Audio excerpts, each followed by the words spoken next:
જેઠ મહિનામાં તુલસીના કરો આ 15 ઉપાય.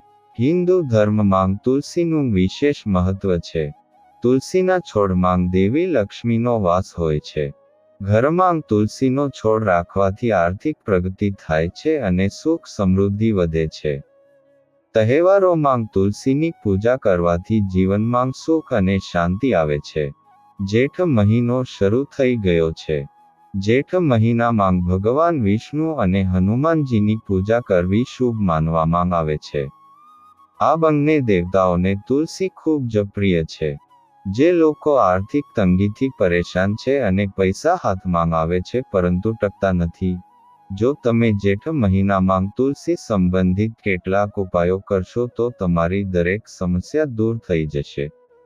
તે ઉપાયો વિશે જાણીએ તે પહેલા આ વિડીયોને લાઈક કરજો. ચેનલને પણ જરૂરથી સબસ્ક્રાઇબ કરજો અને કોમેન્ટ બોક્સમાં જય માં લક્ષ્મી, જય શ્રી હરિ વિષ્ણુ, જય બજરંગ બલી જરૂરથી લખજો અને વિડીયોને છેલ્લે સુધી જોતા રહેજો. 1. જેઠ મહિનામાં ગુરુવારે કરો આ કામ. જેઠ મહિનામાં ભગવાન વિષ્ણુની પૂજાનું વિશેષ મહત્વ છે. આવી સ્થિતિમાં ગુરુવારે ભગવાન વિષ્ણુની પૂજામાં તુલસીના પાન ચઢાવો. પૂજા કર્યા પછી આ પાંદડાને પીળા કપડામાં બાંધો અને તેને તમારા પૈસાની જગ્યાએ અથવા તમારી તિજોરીમાં રાખો. આમ કરવાથી તમારા પર દેવી લક્ષ્મીની કૃપા બની રહે છે. જેઠ મહિનામાં શુક્રવારે દેવી લક્ષ્મીના મંદિરમાં સાવરણીનું દાન કરો. તેનાથી માતા લક્ષ્મી પ્રસન્ન થાય છે. 2. જેઠ મહિનામાં આ રીતે બજરંગબલીને તુલસી અર્પણ કરો તો તમને જલ્દી જ તેની અસર દેખાશે અને આર્થિક સમસ્યાઓનો અંત આવશે. જો તમે તુલસીના 11 પાન તોડીને તેના પર ભગવાન શ્રી રામનું નામ લખો અને ભગવાન બજરંગબલીને માળા ચઢાવો તો તમારા જીવનમાં આવનારી દરેક પ્રકારની પરેશાનીઓ સમાપ્ત થઈ જશે. બજરંગ બલીને સંકટ મોચન પણ કહેવામાં આવે છે.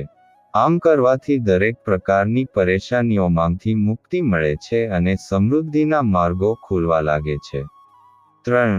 જો તમે જેઠ મહિનામાં તુલસી સંબંધિત આ ઉપાયો કરશો તો દરેક પ્રકારની આર્થિક સમસ્યાઓનો અંત આવશે. જેઠ મહિનામાં દરરોજ તુલસીને જળ અર્પણ કરવું જોઈએ. તેની સાથે જ લોટનો દીવો બનાવી તેમાં ઘી, થોડી હળદર અને 2 લવિંગ નાખીને તુલસીના છોડની સામે પ્રગટાવો. પરંતુ દીવો કરતી વખતે એક વાતનું ધ્યાન રાખો કે દિશા ઉત્તર તરફ હોવી જોઈએ, એટલે કે દીવો ઉત્તર તરફ હોવો જોઈએ. 4. જેઠ મહિનામાં શુક્રવારના દિવસે તુલસીના છોડમાંથી 11 પાન તોડી લો અને લોટના ડબ્બામાં રાખો.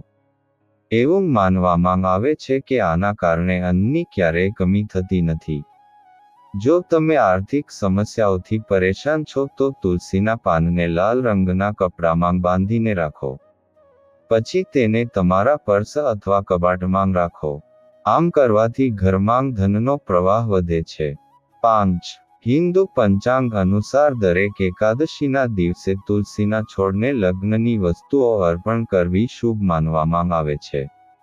જેમાં બંગડીઓ, બિંદી, લાલ ચુનરી, સિંદૂર, કુમકુમનો સમાવેશ થાય છે. એવું કહેવાય છે કે આવું કરવાથી દેવી લક્ષ્મી પ્રસન્ન થાય છે અને ભક્તની તમામ મનોકામનાઓ પૂર્ણ કરે છે. 6. જેઠ મહિનામાં તમારી મનોકામના પૂર્ણ કરવા માટે પિત્તળના લોટામાં 4 થી 5 તુલસીના પાન નાખો. આ પછી લગભગ 24 કલાક માટે મૂકી દો. બીજા દિવસે આ પાણીને ઘરના પ્રવેશદ્વાર અને અન્ય ભાગોમાં છાંટવું જોઈએ. આમ કરવાથી તમારી મનોકામના પૂર્ણ થઈ શકે છે. 7. શુક્લ પક્ષના કોઈ પણ મંગળવારે માટીમાં ધાણા ભેળવી દો.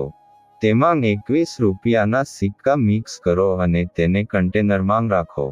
તેને ઉત્તર દિશા તરફ રાખો અને થોડું થોડું પાણી ઉમેરતા રહો. 7 દિવસ પછી આ કોથમીરનો ઉપયોગ કરો. સિક્કાને લાલ કપડામાં બાંધીને તિજોરીમાં રાખો. કર્જમાંથી મુક્તિ મેળવવા માટે અમાસના દિવસે જરૂરિયાતમંદ વ્યક્તિને ભોજન કરાવો. 8. જો તમે વેપારમાં થઈ રહેલા નુકસાનથી પરેશાન છે તો જેઠ મહિનામાં દર શુક્રવારે સ્નાન કર્યા પછી તુલસીના છોડને કાચું દૂધ ચઢાવો. આ પછી થોડી મીઠાઈનો ભોગ ચઢાવો અને બાકીનો પ્રસાદ સુહાગન સ્ત્રીને દાન કરો. એવું માનવામાં આવે છે કે ધીમે ધીમે ધંધામાં નુકસાન ઓછું થવા લાગે છે. 9. જો કોઈ કન્યાના લગ્નમાં વિલંબ થતો હોય તો તે યુવતીએ રોજ તુલસીના છોડને જળ ચઢાવવું જોઈએ. સાથે જ તુલસીની સામે ઈચ્છિત વરની ઈચ્છા પણ કહેવી જોઈએ. એવું માનવામાં આવે છે કે આ ઉપાય કરવાથી જલ્દી લગ્ન થવાની સંભાવના છે. 10. તુલસીના છોડ પર શેરડીનો રસ ચઢાવવો શુભ ગણાય છે. જો તમે દરેક પાંચમ તિથિ પર તુલસીના છોડને પાણીની સાથે શેરડીનો રસ અર્પિત કરો છો, તો આ કરવાથી ઘરમાં ધન સંપત્તિ અને સુખ, શાંતિ બની રહે છે. તેનાથી જીવનમાં ખુશીઓ આવે છે અને દરેક પ્રકારની પરેશાનીઓમાંથી મુક્તિ મળે છે. 11. વાસ્તુશાસ્ત્ર અનુસાર તુલસી સકારાત્મક ઉર્જા પ્રદાન કરવાનું કામ કરે છે. ઘરની દક્ષિણ પૂર્વ દિશામાં તુલસીનો છોડ લગાવો અને તેને નિયમિત જળ અર્પણ કરો અને ઘીનો દીવો કરો. આ ઉપાય કરવાથી ઘરમાંથી નકારાત્મક ઉર્જા દૂર થશે અને તમને ઘરની પરેશાનીઓમાંથી પણ રાહત મળશે. 12. તુલસીના છોડને કાચું દૂધ ચઢાવો. તુલસીના છોડને કાચું દૂધ ચઢાવવાથી આમ કરનાર વ્યક્તિનું ભાગ્ય બદલાઈ જાય છે. ગુરુવાર અને શુક્રવારે કાચું દૂધ ચઢાવવું જોઈએ. એકાદશીના દિવસે પણ તુલસીના છોડને દૂધ ચઢાવવું શુભ છે. તેનાથી જીવનમાં દુઃખ દૂર થાય છે. 13. તુલસીના 11 પાનને તડકામાં સૂકવી દો. આ પછી નારંગી સિંદૂરમાં સરસવનું તેલ મિક્સ કરીને તેના પર ભગવાન શ્રી રામનું નામ લખો. આ પછી તે પાંદડાની માળા હનુમાનજીને અર્પણ કરો. તેનાથી સુખ અને સમૃદ્ધિમાં વધારો થાય છે. 14. તુલસીના છોડને નિયમિત પાણી અર્પણ કરવું જોઈએ. વિધિ પ્રમાણે તુલસીની પૂજા કર્યા પછી નિયમિતપણે જળ અર્પણ કરવાથી તુલસીનો છોડ લીલો રહે છે, જેનાથી દેવી લક્ષ્મી પ્રસન્ન થાય છે અને તમારા પરિવારમાં સુખ અને સમૃદ્ધિ લાવે છે. જ્યોતિષ શાસ્ત્રીઓના મતાનુસાર તુલસીના છોડમાં ભગવાન શ્રી હરિ અને માતા લક્ષ્મીનો વાસ છે. ઘરમાં તુલસીનો છોડ લગાડવાથી નકારાત્મક ઉર્જા દૂર થઈ જાય છે. જો તમે આર્થિક સમસ્યામાંથી પસાર થઈ રહ્યા હોવ તો તુલસી સાથે જોડાયેલા કેટલાક ઉપાયો કરવાથી સમસ્યાઓનો અંત આવે છે. પ્રસિદ્ધ જ્યોતિ આચાર્ય પંડિત નંદકિશોર મુદગલે લોકલ 18ને જણાવ્યું કે તુલસી માતામાં ભગવાન વિષ્ણુ અને માતા લક્ષ્મીનો વાસ છે. જો તમે નિયમિત રીતે તુલસીના છોડની જળાભિષેક સાથે પૂજા અર્ચના કરો છો, તેમાં ભગવાન વિષ્ણુ અને માતા લક્ષ્મી અચૂકપણે નિવાસ કરે છે.